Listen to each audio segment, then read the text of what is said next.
Today we're going to get started talking about masking and blending inside Photo Raw, and we're going to start with this photograph here.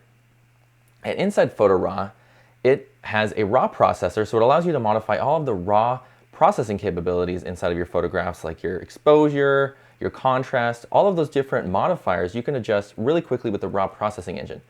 But you can also mask and blend in different filters and different local adjustment layers really easily with all of the awesome masking tools. So we're going to go in and I'll just show off some of the masking tools with inside Photo Raw, and we're going to do them to this photograph here. So I'm going to actually crop this image first. I'm just going to hit C on my keyboard. And for this shot, I really want a cinematic look, so I'll just remove this top area from the scene like that, and then I'll just pull in maybe on the left side about right there. And I think that looks pretty good just like that. I'm actually going to rotate this maybe just a hair to make sure that my verticals are straight. Cool. So now we have this photograph, and when it comes to developing the base tonality of my shot, I typically go over to my Develop tab, and if I'm shooting raw, I usually use my camera profile, and I can modify this just with this menu here. And many of these camera profiles really make a robust difference with your scene.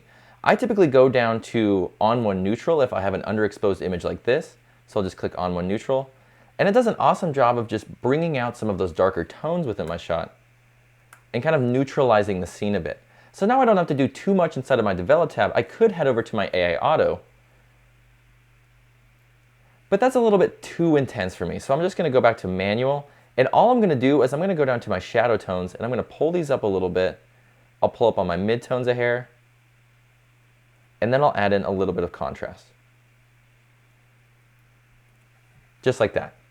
Easy peasy, super easy to modify just your base look, and now we can start getting into the fun aspects of editing, which is getting creative with masks and different blend modes and things like that. So for this photograph, what I want to do here is I want to selectively apply detail and also some different adjustments into this photograph. Well, the first thing I want to do is apply detail with the dynamic contrast filter. So I'll go to my effects tab, I'll add a filter, and I'll add the dynamic contrast filter. It's a perfect filter for applying detail and making your scene pop. But if we're looking at my shot, I have a few different areas in here where I don't want the detail applied to it. I don't want the detail really applied to the sky, and I don't really want it applied to the water because it's going to bring in small textures that could be distracting to the viewer. So I'm going to use this surreal preset in here so we can really see the crunchiness of the detail. And I'm just making it really strong because we are in a webinar, so I want you guys to see it doing its thing. So just like that. So if I turn this off and on, I like what it does to the buildings here, but it's doing an awful lot of crunching up the sky and also adding in too much texture into this water. So there's a few different ways I could actually mask this on selectively. The first way would be with a brush, my masking brush. To do that, I'm going to go into my masking options for this dynamic contrast filter. And to start masking, let's first understand the basics of masking inside photo editing. White reveals and black conceals. So if you're looking at a mask or a mask view and it's showing you white, that means that it's showing, or that means it's revealing or applying that adjustment or filter onto your image. White reveals. So if you are seeing white on your mask view, that means that filter or adjustment is being applied. If you have black, black conceals. So it's not doing anything if you have black on your mask view. If you're looking at your mask view, like if you add a local adjustment layer, so if I go into this local adjustment layer and I view this mask, it's all black because that local adjustment layer isn't applied until I start masking it in. If I go back to my effects tab, if I go to this dynamic contrast filter and I view this mask, it's all white, meaning it's applying the entire filter. So let's invert this. That's going to turn it to black and remove the filter from our image. Now we can selectively apply it with the different masking tools. So I'm going to hit B on my keyboard to grab myself my masking brush. And this is basically the perfect tool if you're looking to just go in and roughly paint in adjustments or filters onto your image. I really love the masking brush. So with the masking brush, one thing I can do is I'm just going to zoom in here real quick. Oops. I'm just going to zoom in here real quick to my building. And with my masking brush, I'm going to hit B on my keyboard to grab it again. I'm going to go up to my mode, and I'm going to choose Paint In because I want to paint in this dynamic contrast filter. But I'm actually going to head up to my flow as well. With flow, it allows you to use a more natural airbrush style of brushing in, where when you paint over a spot for a long period of time, it's going to paint more of that adjustment into it. So if you have your flow at about 10 or so, you can paint in this dynamic contrast filter really naturally, and you can do it at a slow, even pace. So I'm going to zoom out again. Actually, I just want to zoom in a little further, but not that far, maybe about 50. There we go, 50 is perfect. Okay, so now I'll grab my buildings here. I'll hit B on my keyboard to grab my masking brush. And then I can just paint this in here to my buildings with a nice, soft, slow brush. And the more I paint over an area, the more it's going to apply detail to that spot, because that's the flow of the brush.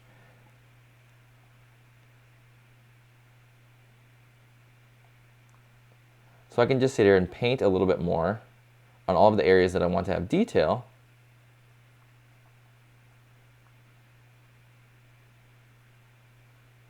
Oops, went a little crazy on the water. Make sure it's off the water. And then I'll move over here to these buildings, and I'll do the same thing. And again, it's just adding in detail and making these areas pop because they're a little bit softer. So if I view my mask now, I can see in gray and white, these are all the areas that I painted on that dynamic contrast filter to. So I'll view my photograph now, and if I turn this adjustment off and on, it's doing an awesome job of just bringing out those details within the buildings there. And what I could do here is I could paint more into this adjustment, or I could just modify more of this filter. So I'm just going to pull up on my medium slider about all the way, and that's just going to bring it up a little bit more intensely. There we go. So now you guys can really see what's going on in the back of those buildings. So that's one way you could paint in your adjustment. With PhotoRaw 2021, there's a few different ways you can actually mask in any filter or local adjustment, or even layers. One thing that we could do here to make it a little bit more precise is we could actually use our perfect brush.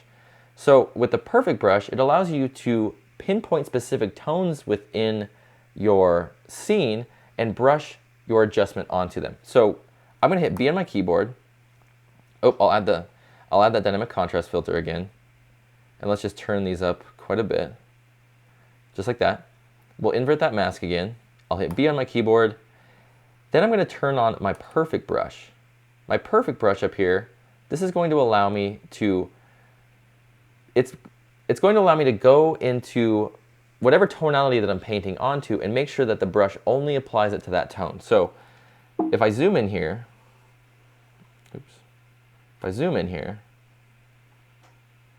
I really don't want this crunchiness applied to the sky, right? So I can use my perfect brush when it's enabled. I'll actually turn my flow on to 100 so I can show you guys what it's doing. And we'll paint this detail on, and you can see it's not applying the detail anywhere but this building. And that's because I'm using this perfect brush. If I were to just brush this on without the perfect brush, it would be applying detail all the way around this. So I can use this to pinpoint specific tones and only apply filters to them. It's great for if you have sky areas that you don't want to apply certain adjustments to or certain details to. So now I can just apply this detail here to this building without actually modifying any of that sky area. And then if I view the mask, you can see it's only applied to those areas that I want it applied to. It's not applied to the sky at all. Makes it really helpful for when you're trying to pinpoint adjustments or really make sure that certain areas don't get affected by filters. Now if I turn this off and on, again, it does a great job of just selectively applying that dynamic contrast filter to my scene. So I'm going to grab my masking bug by hitting M on my keyboard. Now I'm going to use just a regular gradient. I don't think the color range tool works for a reflected gradient yet, so I'm just going to use a regular gradient, and I'll drop this down. I'll flip this around so that it's only applied to that top area, but I don't want it applied to the sky, right? So I'm going to go to my masking options. I'll choose color range. Now if I view this, it's only applied to that specific area that's chosen. So what we can do here is we can grab our mask and we can hover over these different areas that we want it strictly applied to, just like that. And now that detail is only applied to those buildings up there, and it's not applied to the sky. So if I view my photograph and I turn this off and on now that dynamic contrast filter is only applied to that top area where we chose in that mask. And again, I can just basically hover over whatever color or tone that I want to select with this middle handle. So if I move this around, it's going to adjust the tones that I'm modifying. And I can just find the tone that I want. That's a little too less, a little too much. And that looks pretty good just like that.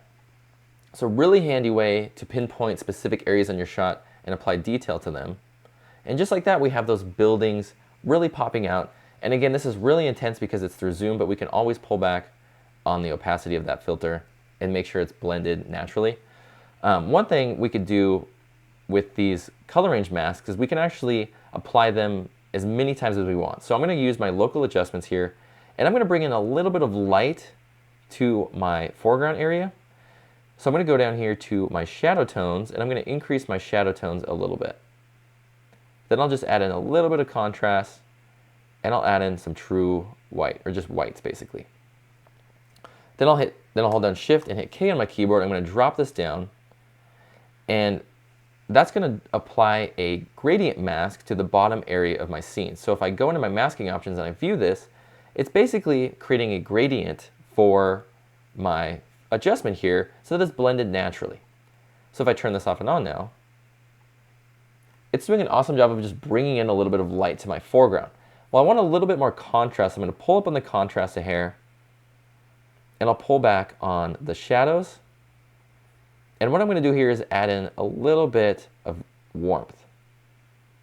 And that's going to add just a hair more color and maybe take away from that coolness that was in here before. And I really like that warmth in there now. So if I turn this off and on, I think that's doing an awesome job of just livening up the foreground a little bit and not making it so bleak and dull.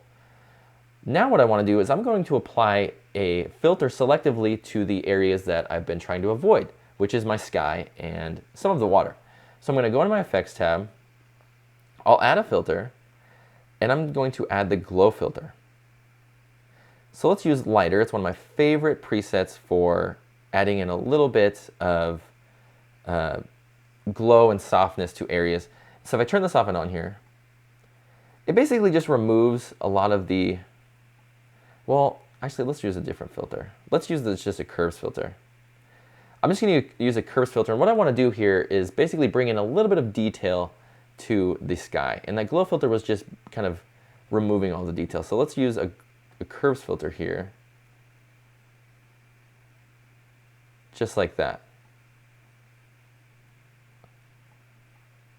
I think that does a great job of just bringing in a little more detail to the sky. And then let's go in here and let's add in, oops, not with the gear icon, but I'm actually going to go in here to my RGB channels here. I'm going to go into my red, and I'm going to add in a little bit more red into the highlights. Maybe a little bit more into the midtones too. Because I'm just trying to liven up that sky area a little bit, and sorry, that's probably not the filter for it. Let's just use this color enhancer filter.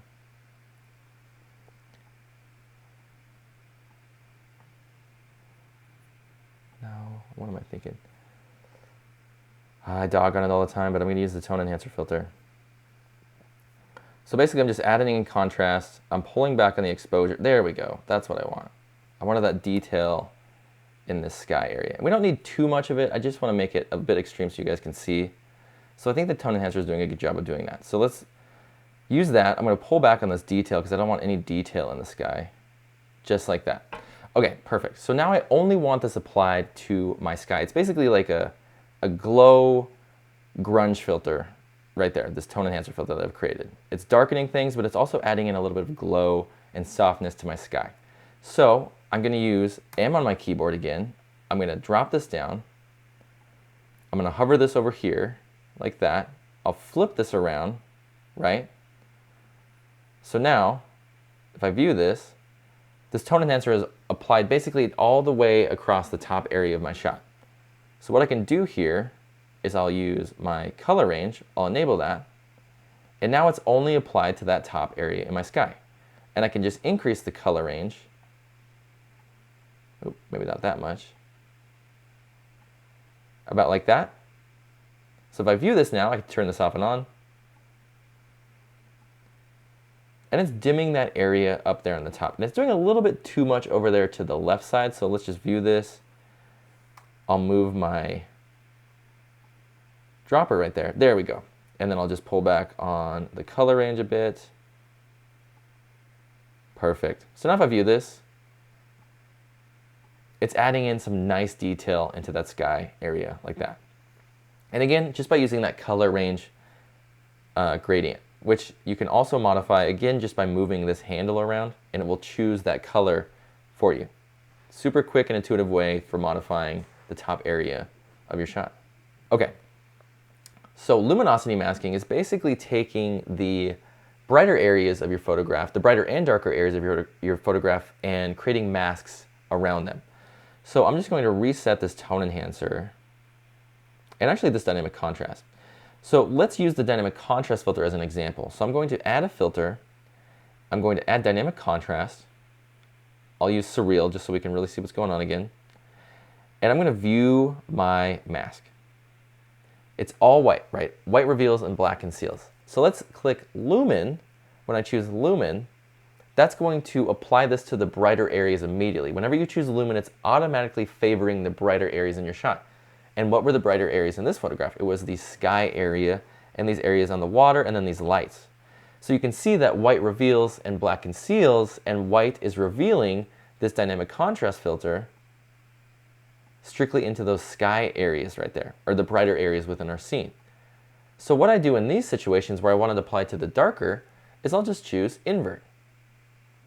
Now it's not applied to the sky, and if I turn this off and on, it's only applied to those darker tones within my image. Luminosity masks are great tools for situations like this where you want to avoid brighter or darker tones in your adjustment. Okay, so now let's go and let's talk just a bit about blending modes. So inside PhotoRaw, other than masking, you can actually use blend modes like you would in any other photo editing program like Photoshop. You can use blend modes to really modify and adjust and blend different filters, layers, and local adjustments onto your shot. So one of my favorite blend modes to use is the multiply blend mode, which basically darkens things within your shot. And I like to use it for overexposed skies or just overexposed images in general. So I'm going to add a filter, and if you've seen me talk about blending modes, you've probably seen me do this.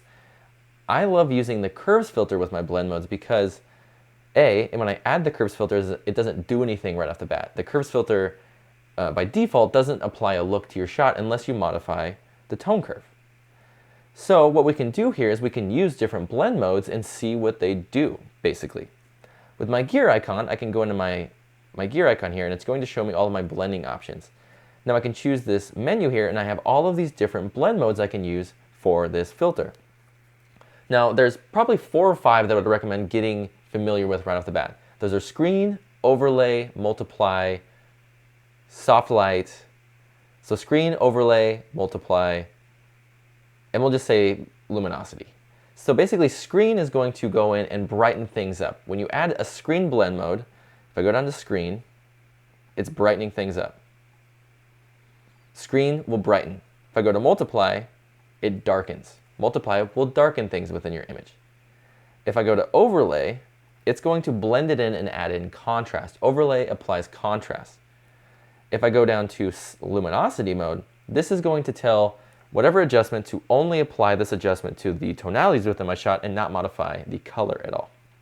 So if I modify my curves filter here, by modifying it, I'm not adding in more, I'm not modifying the colors within the shot at all. I'm only modifying those tones. So if I were to click this to normal, see how it brings out those dark blues within the image because it's modifying the saturation of the colors. But if I zoom in here and I go to luminosity, so luminosity, normal. Luminosity is protecting the colors within your shot. So the 4 you should know: screen, overlay, multiply, and luminosity. Really, really handy blend modes. Anyway, so for this shot, I'm going to use the multiply blend mode. If I choose multiply, it's going to darken things a bit. And it may darken things a bit too much, but the great thing about using this curves filter is we can actually modify the look by our curves filter. So if I want a little bit more shadow tones in my shot, I can pull up on my shadow tones like that, but it's still bringing back some of that detail within my sky, which is handy if I have an underexposed image. So just like that, with my curves filter, I have a little bit more detail within my sky, and I also have a better looking foreground.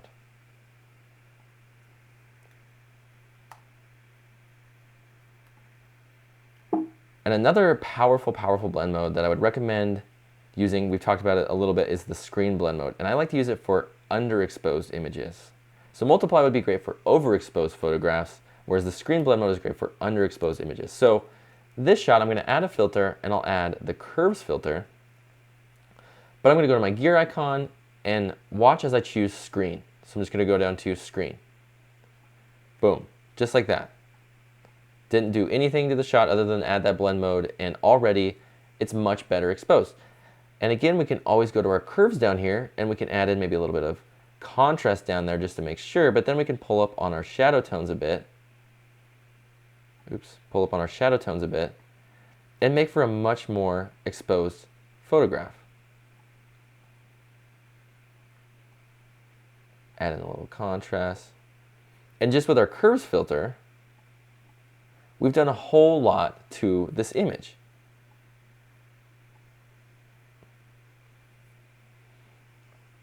So that's with using the screen blend mode. Again, a very powerful blend mode within photo editing, and it allows you to brighten things within your scene. And again, you can mask and blend any of these adjustments. So you could use this as, let's say, a dodging filter, and then you could save this.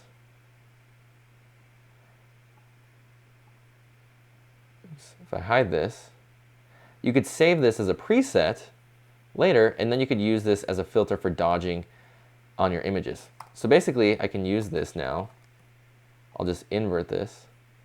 I'll lower my flow, because I've been using this flow a lot more lately. The flow is really such a blessing when it comes to brushing, because it allows you to brush things at such a natural pace. So I have my flow at about 11, so it's just going to brush it in nice and gradual. So the more I paint over a spot, you can see it's just adding in more of that adjustment.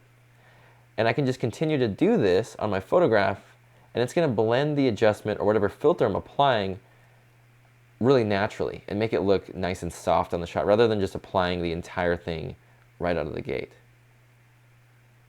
And again, you can modify the flow so there's more, and you're not brushing it at such a slow pace. Oh, and also I'm using my perfect brush, so that probably doesn't help.